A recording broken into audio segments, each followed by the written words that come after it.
सबैजनालाई नमस्कार। आजको यस भिडियोमा हामी खरिद विधि विषयमा केन्द्रित रहेर छलफल गर्नेछौँ। सर्वप्रथम सार्वजनिक निकायमा कस्तो खरिद विधिको अवलम्बन गरिन्छ, कति रकमसम्मको खरिदमा चाहिँ कुन विधि अवलम्बन गरिन्छ विषयमा यो भिडियो केन्द्रित रहनेछ। सार्वजनिक खरिद कार्यको प्रकृति तथा रकम सीमाका आधारमा खरिद विधि छनौट गरिन्छ।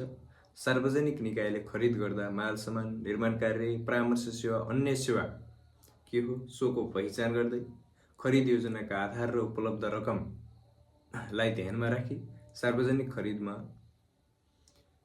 माल सामान, निर्माण कार्य वा अन्य सेवा खरिद गर्नुपर्दा 10 वटा र परामर्श सेवा खरिद गर्नुपर्दा 2 वटा गरी जम्मा 12 वटा खरिद विधिको प्रयोग गरिन्छ।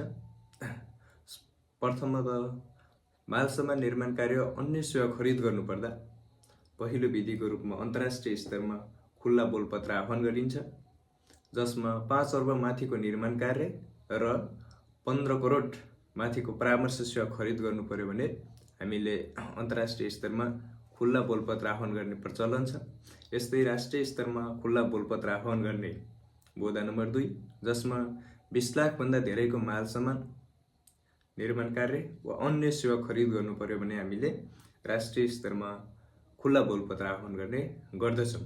यस्तै तेस्रो विधि छ सिलबन्दी दरबाउ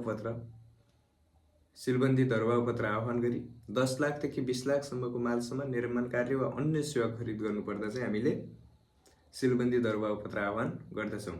यस्तै हामीले सोझै खरिद पनि गर्न सक्छौँ, जसमा माल सामान 10 लाखसम्मको, निर्माण कार्य वा अन्य सेवा छ भने चाहिँ 5 लाखसम्म माल सामान, 10 लाख, निर्माण कार्य अन्य सेवा खरिद गर्नुपर्छ भने त्यसमा चाहिँ 5 लाखसम्म। अर्को छ उपभोक्ता समितिहरू मार्फत सहभागितामूलक विकासको सिद्धान्त अथवा समुदायमा आधारित विकासको सिद्धान्त अनुसार हामीले चाहिँ रु 1 करोडसम्मको लागत अनुमानको निर्माण कार्यका लागि चाहिँ हामीले उपभोक्ता समिति गठन गरी उपभोक्ता समिति मार्फत सोझै खरिद पनि गर्न सक्छौँ।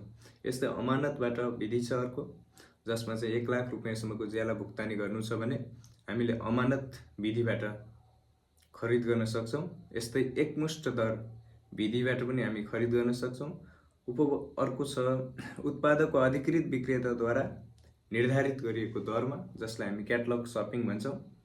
उनीहरूले उत्पादकको र अधिकृत विक्रेताले नै उनीहरूले फिक्स गरे हुन्छ रेट, त्यसैका आधारमा हामीले समायोजन गरेर खरिद गर्नुपर्छ। यस्तै अर्को छ सीमित बोलपत्रले भाग लिने लिमिटेड टेन्डरिङ, कसैलाई विशेष प्रायोरिटी दिनु पर्यो अथवा कुनै क्षेत्र भूगोल होस् त्यस्तोमा चाहिँ हामी सीमित बोलपत्रदातालाई चाहिँ प्रवेश गराउँछौँ र उनीहरूबाट नै हामीले खरिद गर्छौँ भने त्यस्तो भन्छ लिमिटेड टेन्डरिङ। र अर्को भन्छ बाइब्याक मेथड, जसमा हामीले चाहिँ पुरानो भइसकेको माल सामान चाहिँ हामीले फिर्ता गर्ने र उनीहरू मार्फत चाहिँ नयाँ माल सामान लिने त्यस्तो विधि छ, जसलाई हामी बाइब्याक मेथड भन्छौँ। र अब अर्को छ परामर्श सेवा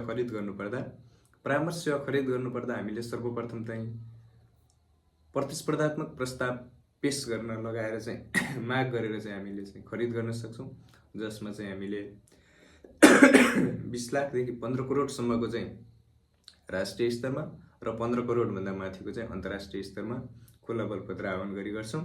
र अर्को छ सोझै वार्ताबाट, हामीले सोझै वार्ताबाट विभिन्न तालिम गोष्ठीहरूमा चाहिँ सेमिनारहरूमा चाहिँ रु 5 लाखसम्म चाहिँ सोझै वार्ताबाट पनि खरिद गर्न सक्दछौँ। हस्, धन्यवाद।